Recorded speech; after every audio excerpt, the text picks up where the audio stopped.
Bom dia, alunos. Vamos fazer o retap da A2 CAN-UNI.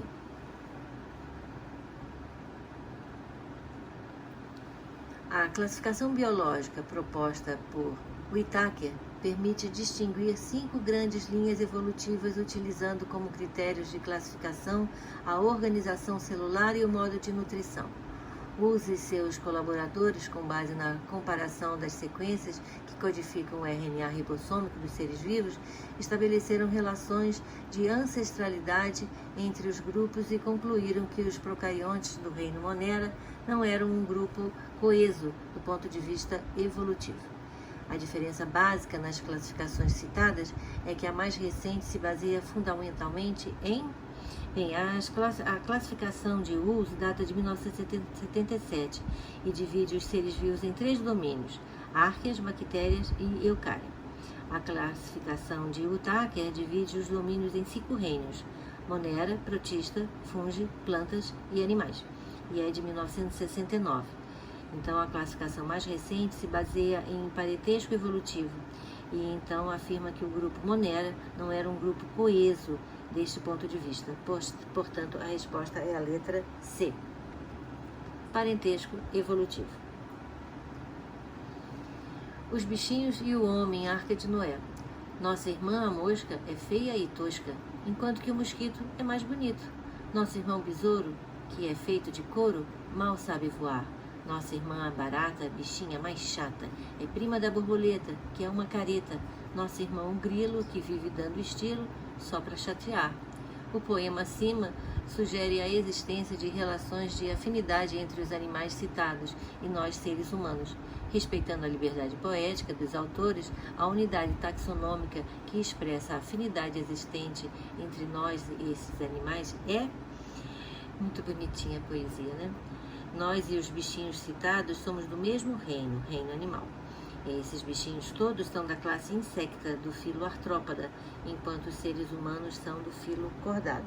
Portanto, a resposta é letra B. Somos do mesmo reino animal. A chamada árvore da vida, uma das ideias mais poderosas da biologia moderna, remonta aos rabiscos feitos por Charles Darwin. Cada espécie moderna seria o produto de infinitas bifurcações na árvore evolutiva da vida, a qual dá uma ideia de como foram surgindo os seres vivos. A figura ilustra um dos rabiscos feitos por Darwin. No rabisco de Darwin, as bifurcações ou ramos surgem de um nó. Cada um dos nós corresponderia... Bem, nas árvores evolutivas ou árvores filogenéticas, os nós representam o mais recente antepassado comum e os comprimentos dos ramos podem representar estimativas do tempo evolutivo. Cada nó terminal em uma árvore filogenética é chamado de unidade taxonômica. Então, a resposta é letra B, ao ancestral comum hipotético.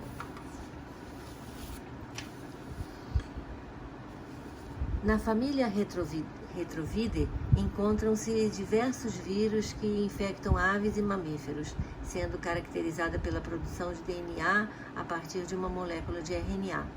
Alguns retrovírus infectam exclusivamente humanos, não necessitando de outros hospedeiros, reservatórios ou vetores biológicos.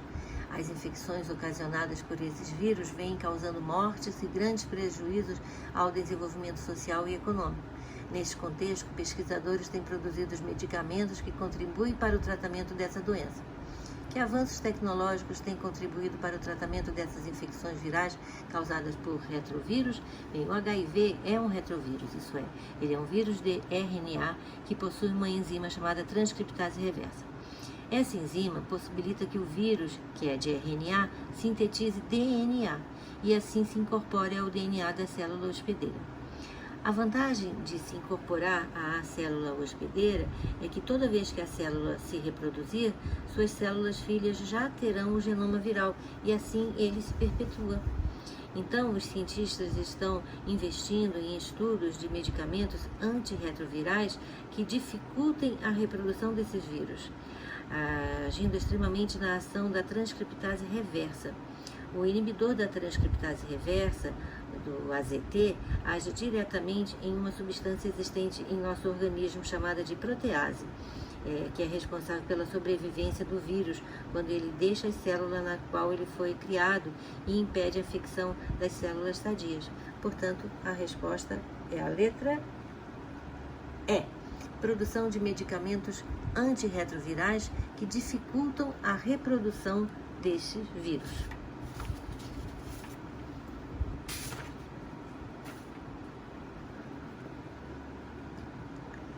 O coronavírus no corpo humano. Para entrar nas células humanas, o coronavírus precisa reconhecer um alvo na membrana plasmática, uma maçaneta que indique que ele está no lugar certo e que pode abrir a porta. Esse alvo geralmente é uma proteína. No caso do SARS-CoV-2, essa maçaneta da célula usada pelo vírus é uma proteína chamada ACE2. Essa função conferida a ACE2 refere-se ao fato de que os vírus...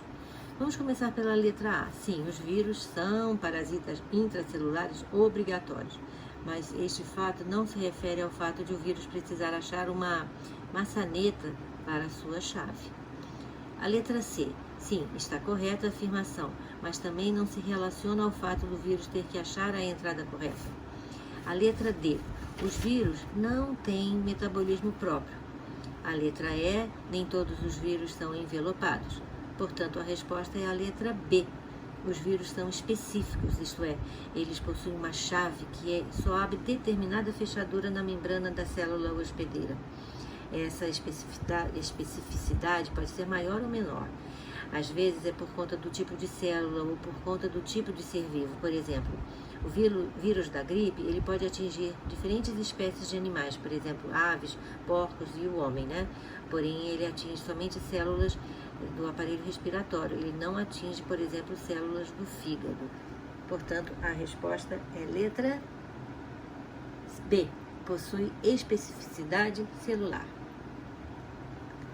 Nas últimas décadas, vários países, inclusive o Brasil, têm testemunhado uma grande proliferação de bactérias patogênicas envolvidas em uma variedade de doenças e que apresentam resistência a múltiplos antibióticos.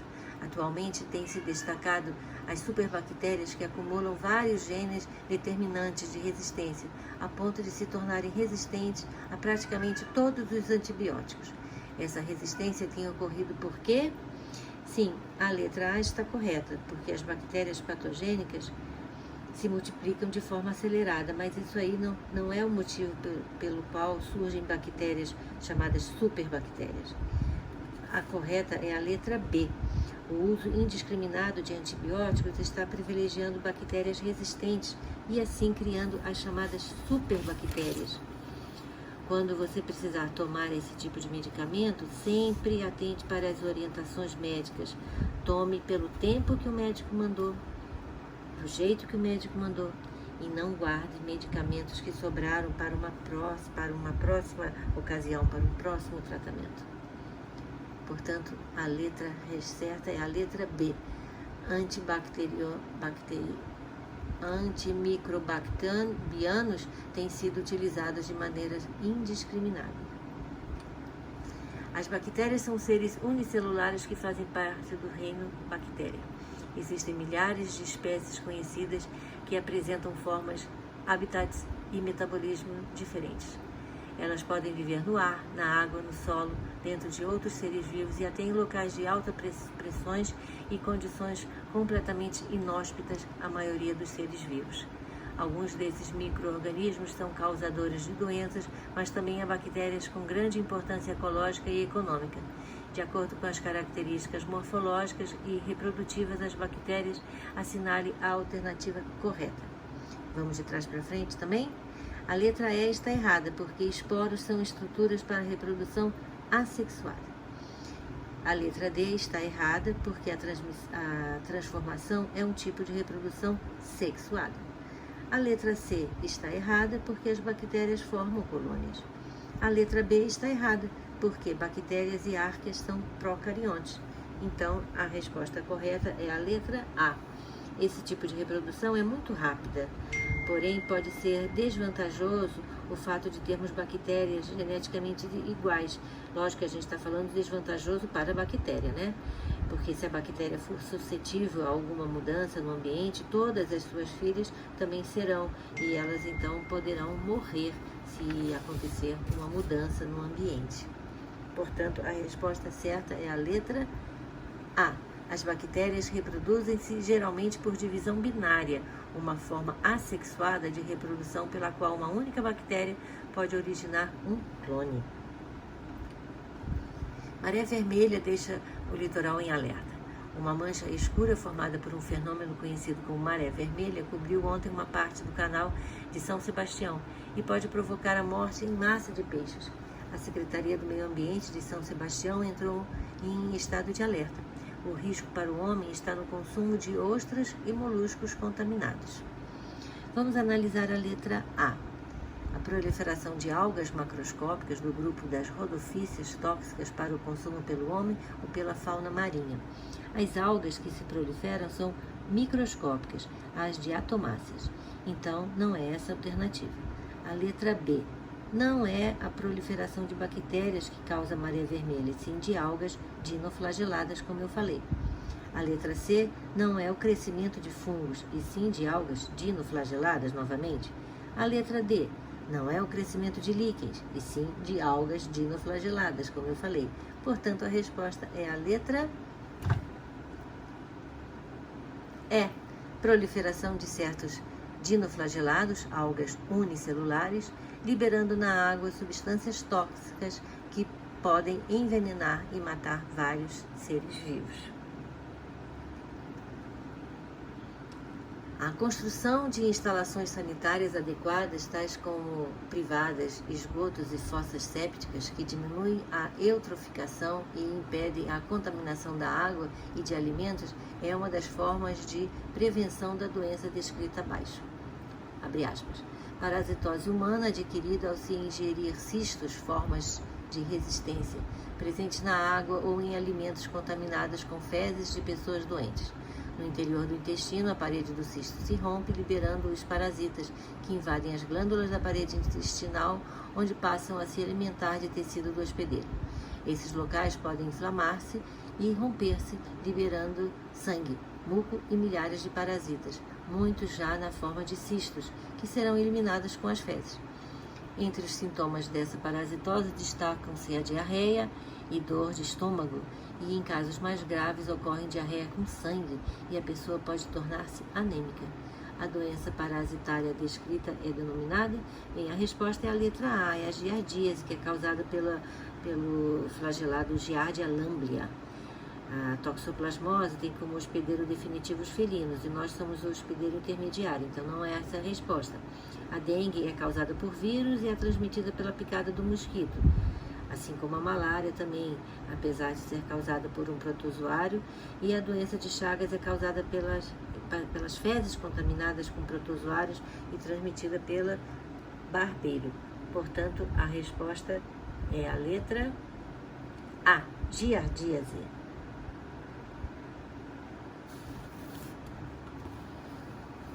A malária é uma doença típica de regiões tropicais. De acordo com dados do Ministério da Saúde, no final do século XX foram registrados mais de 600 mil casos de malária no Brasil, 99% dos quais na região amazônica. Com relação à malária e ao parasita causador dessa endemia, assinale a afirmativa correta. Vamos ver a letra A, que está errada, porque a reprodução sexuada do protozoário ocorre no aparelho digestório do mosquito. Vamos ver a letra B. O mosquito não se prolifera no esgoto, e sim na água parada. A letra C. Nada a ver. O transmissor é um mosquito anofelino e o causador é um protozoário. A letra D, portanto, é a resposta correta. A febre causada quando acontece o rompimento das hemácias humanas. A letra E está errada, infelizmente, muitos países não implantaram medidas de transmissão da malária, que é endêmica na região amazônica, e também na África e na Ásia. Portanto, a resposta é a letra D. Os picos de febre que ocorrem no indivíduo com malária são devido à liberação de substâncias tóxicas, quando da ruptura simultânea de milhares de hemácias.